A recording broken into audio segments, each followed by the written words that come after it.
Hello friends, मैं अभिमन्यु कुमार आप सभी का नॉलेज बैंक रेजिडेंट चैनल में स्वागत करता हूं। मैं आप लोगों के लिए लाया हूं बिहार सामान्य ज्ञान से जुड़ा हुआ बिहार के जो है कि एसटी एससी जो जनजातियां हैं, तो उसमें जो है कि हम एससी के लिए लाए हैं आज। ठीक है, हम लाए हैं क्या, तो एसटी से जुड़े हुए जो कानून हैं उन सब के कानूनों के बारे में।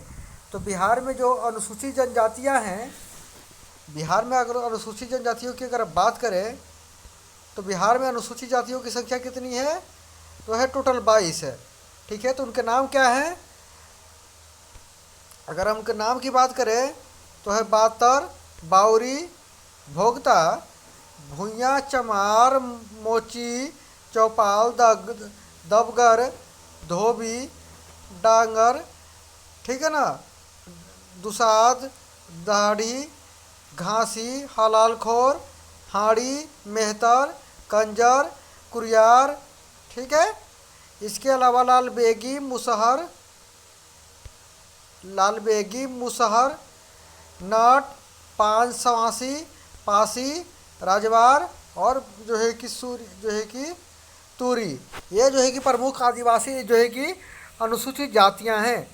अगर हम बात करें अनुसूचित जातियों की, तो इनकी कुल जो आबादी है, कुल आबादी की अगर हम बात करें,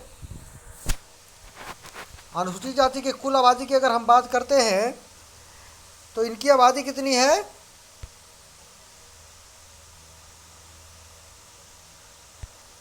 86 लाख।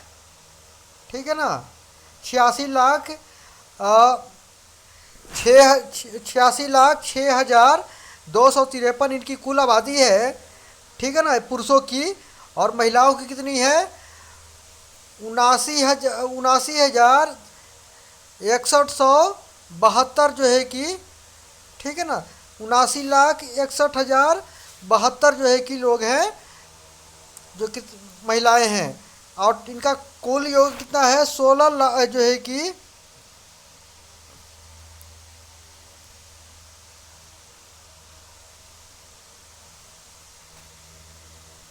इनका कुल जो जनसंख्या है वो है 1 करोड़। इनकी कुल जनसंख्या कितनी है, 1,56,00,000 7,325 इनकी जो है कि कुल आबादी है आदिवासी मतलब कि जो है कि अनुसूचित जातियों की। ठीक है ना,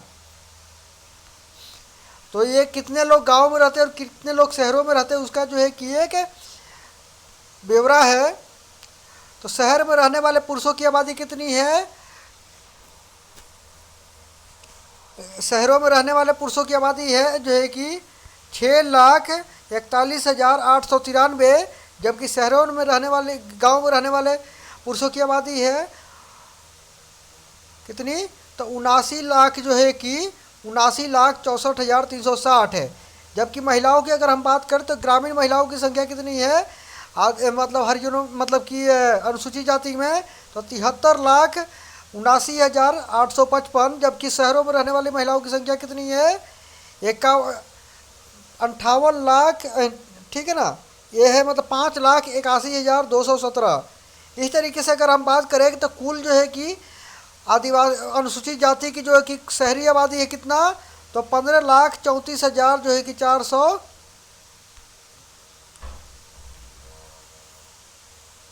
कितनी है, तो ये है 15,34,400 जो है, 35 लाख जो है कि 34,400 जो है कि, नहीं क्या,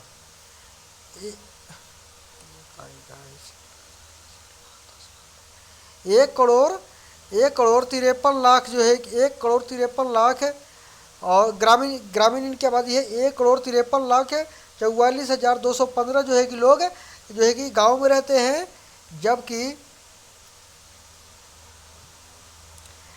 इनकी शहरों में रहने वाली आबादी कितनी है, तो 12,23,110 है इनकी गांव में रहने वाली आबादी।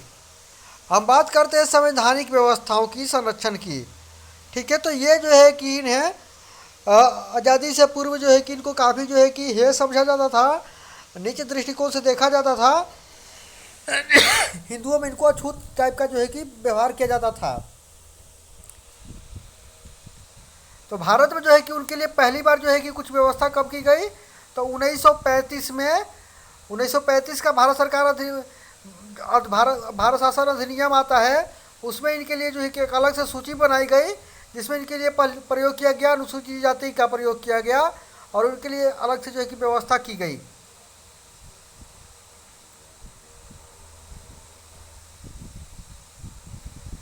अब हम बात करते हैं कि इनके लिए क्या क्या संविधान में जब भारत का कानून बना तो क्या क्या व्यवस्था किया गया। तो संवैधानिक व्यवस्था के अंतर्गत अनुच्छेद 15 कहता है कि भारत राज्य के किसी भी नागरिक के विरुद्ध जो है कि जाति, वंश, जाति, लिंग, जन्म स्थान अथवा जो है कि किसी भी आधार पर इसके साथ भेदभाव नहीं किया जाएगा, ये अनुच्छेद 15 कहता है। उसी प्रकार से अनुच्छेद 61 क्या कहता है, 161 क्या कहता है कि राज्य की सरकार की जितनी भी नौकरियां होगी उसमें जो है कि नियुक्ति में समस्त नागरिकों को समानता का अधिकार प्रदान किया जाएगा। और सबसे जो महत्वपूर्ण है, जो ST SC के लिए जो सबसे महत्वपूर्ण काम की चीज़ है वो है कि अस्पृश्यता का जो है कि उन्मूलन किया गया था अनुच्छेद 17 के द्वारा। यानी कि किसी भी किसी को अस्पृश्य नहीं समझा जाएगा, किसी को अछूत नहीं समझा जाएगा, इसको जो है कि रोक लगाने के लिए किया गया था। हम बात करते हैं अनुच्छेद 29 की। तो अनुच्छेद 29 कहता है कोई नागरिक धर्म, जाति, वंश के आधार पर जो किसी की सरकारी या जो है कि गैर सरकारी चीज़ों में, संस्थाओं में प्रवेश से वर्जित नहीं किया जाएगा, ये कहा गया था।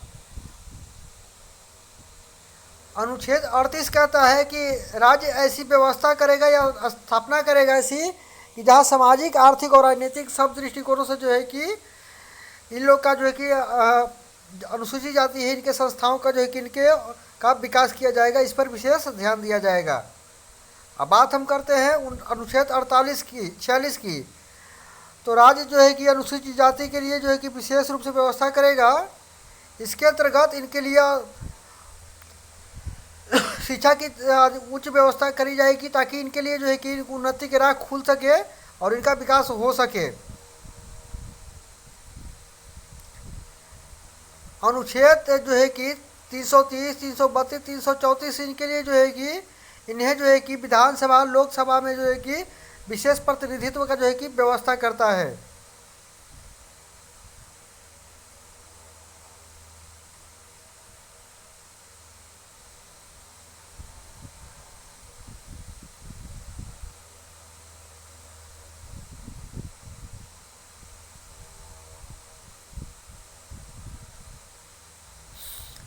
अब हम बात करते हैं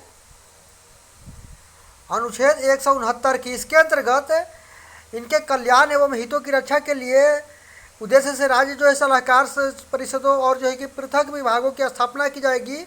यानी कि अनुसूचित जाति विकास परिषद की स्थापना करने का जो है कि प्रावधान था, जो बाद में किया गया। इनके लिए एक विशेष जो है कि विशेष अधिकारी की नियुक्ति की गई। अब कुछ धाराएं भी हैं इनके लिए।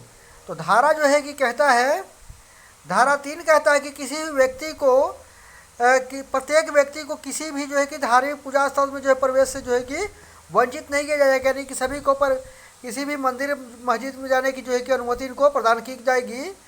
उसके अलावा धारा 4 कहता है इनके लिए कि किसी भी नदी, कुएँ या घाट, कब्रिस्तान आदि से व्यवहार में लाने के लिए स्वतंत्रता होगी। यानी कि इन्हें जो है कि नदी, कुओं से पानी भरने से रोका नहीं जाएगा। धारा 5 कहता है कि अस्पृश्यता के आधार पर कि कोई भी दुकानदार या किसी भी कोई चीज़ जो है कि बेचने या खरीदने की सेवा से इनकार नहीं कर सकता है। और धारा 7 कहता है कि इस कानून के अनुसार नियम न मानने वाले को अस्पृश्यता को बढ़ावा देने का जो है कि दंडाधिकारी माना जाएगा और उसे सजा दी जाएगी। नीतीश कुमार सरकार में जो है कि एक विशेष व्यवस्था की गई थी। इसके अंतर्गत जो है कि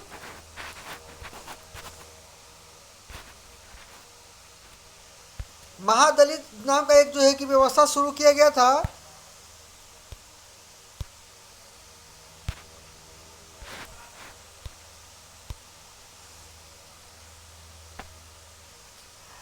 तो क्या हुआ था कि बिहार में जो अनुसूचित जातियां थी उसमें से 22 में से 21 जो है कि बहुत ही पिछड़ी मानी गई, ठीक है ना। 21 जो 20 या 21 जो 20 जो मान के चलिए बहुत पिछड़ी मानी गई। तो उनके विकास के लिए एक जो है कि सरकार ने एक अधिवेशन जो है कि एक आयोग का गठन किया, जिसका नाम था महादलित आयोग का गठन किया गया, ठीक है ना। इसके अंतर्गत इनके विकास पर विशेष ध्यान देने के लिए जो है कि एक सब जो है कि व्यवस्था की गई, जिससे इनका जो है कि आर्थिक और जो है कि सामाजिक और सांस्कृतिक रूप से विकास किया जा सके। तो इस तरीके से जो है कि हमारा जो है कि अनुसूचित जाति के विकास के लिए राज्य सरकार ने कई प्रावधान किए हैं, और इस प्रावधानों के से जो है कि इन्हें लाभ उठाना चाहिए, और जो है कि पहली पंक्ति में खड़ा होने की कोशिश करना चाहिए, विकास के रास्ते पे अग्रसर होना चाहिए। ये वीडियो हमारा यही कंप्लीट होता है। अगले वीडियो में देखेंगे अनुसूचित जनजाति के विकास से संबंधित बिहार सरकार के क्या कानून हैं।